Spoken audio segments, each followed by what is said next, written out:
Deux, trois. Alors bonjour. Aujourd'hui, on va traiter de la sixième clé pour rebâtir la relation de confiance que tu as avec toi-même, surtout en période de transition. Cette sixième clé-là est le mouvement amplificateur. La notion de choix et la liberté d'action permet un mouvement qui est nourrissant, qui est amplificateur, qui fait oui, j'en veux plus, j'aime ça.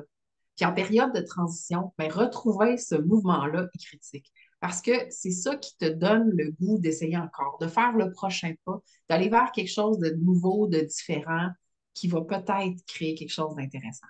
C'est Hmm, une micro-motivation dans ton monde. Puis en transition, ben, dans ce monde-là, tu cherches le sens, puis tu as besoin de repères. hmm. Puis dans ce mouvement nourrissant amplificateur, Suzanne a parlé de notion de choix et liberté d'action. Notion de choix, en fait, c'est dans tes relations, tes environnements, tes projets, mais tu vas éliminer tout ce qui est toxique, qu'est-ce qui est lourd, tu vas recadrer ce qui alourdit, soit tes relations, tes environnements, tes projets, pour te nourrir de créativité. Qu'est-ce que tu veux créer? Donc, en éliminant tout ce qui est lourd, toxique, c'est bien sûr une ouverture qui va se mettre en place, puis plein de possibilités qui vont t'allumer, qui vont t'exciter, que tu n'avais pas vu avant, qui va apparaître. Puis bien sûr, en faisant ces choix-là, ben, tu ne vas pas perdre ton temps, puis tu ne vas pas perdre ton énergie non plus.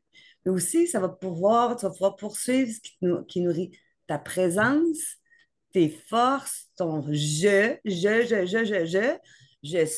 suis là, j'amplifie mon mouvement pour que tu puisses vraiment te remettre une nouvelle mouvance, puis t'entourer de personnes, puis de rituels en quoi que tu peux avoir confiance, qui te permet de te retrouver, puis créer le bon mouvement pour te respecter. Donc, à travers la notion de choix, tu t'autorises à choisir ce qui est bon pour toi. Le deuxième bout, c'est la liberté d'action. Puis pourquoi on dit ça? Parce que souvent, on est dans une retenue, on est dans une résistance, on est dans un mouvement qui est alourdi. Alors, on parle de liberté de choix parce que ce que l'on cherche en transition, c'est d'oser explorer des situations ou des compétences qui sont différentes. Des Hmm. fois, c'est d'aller dans sa bucket list qu'on a oublié, mis de côté. Ça fait des années qu'on veut le faire, qu'on veut l'essayer, mais on n'a jamais osé. Fait que là, à ce moment-là, on dit, ben, pourquoi pas maintenant?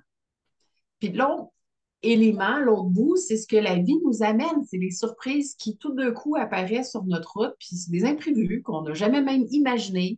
On fait, ben, pourquoi pas l'essayer? Il n'y a rien d'autre qui t'empêche de l'essayer, sauf toi.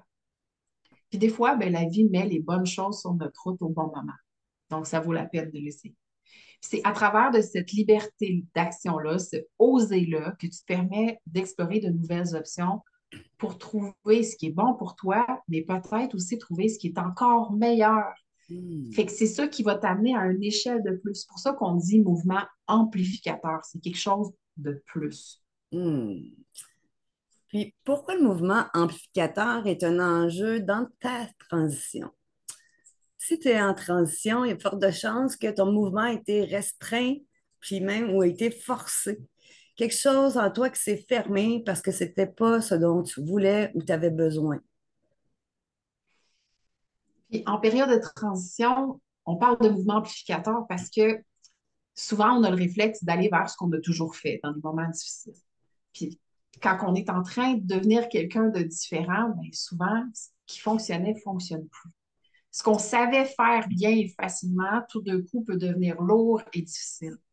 Donc, on a besoin de créer quelque chose de différent, puis d'aller vers quelque chose de différent pour installer quelque chose de différent. C'est ça le but de la transition, sinon on reste dans la même. Mhm. Puis, une troisième situation possible, peut-être que tu es au niveau neutre, hein? Tu es en stagnation dans ta vie. Donc, ce neutre-là, c'est comme une espèce de prison dorée, un piège qui t'empêche d'avancer. Oui, c'est fonctionnel présentement, mais le côté lumineux, joyeux, créatif, vivant, il est éteint. Donc, ça prend une écoute différente de tes besoins pour se nourrir différemment. Sinon, on reste au neutre, ce qui n'est pas du tout stimulant. Puis l'être humain, on s'entend, a besoin de stimuler pour justement rayonner. Fait qu'à la fin de ce sixième vidéo sur la confiance en soi puis comment la rebâtir, ben, on a une question pour toi. C'est quoi le mouvement qui viendrait amplifier ta transition? Mhm. Là-dessus, on a quelques suggestions à vous proposer. On a, hein, pour créer du mouvement, pour l'amplifier, on a quelques propositions.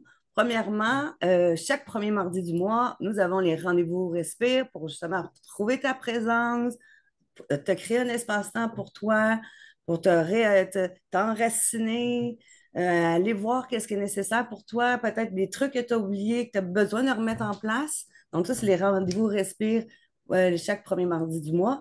Nous avons des programmes d'accompagnement autonome en ligne que tu peux suivre par toi-même selon ton rythme.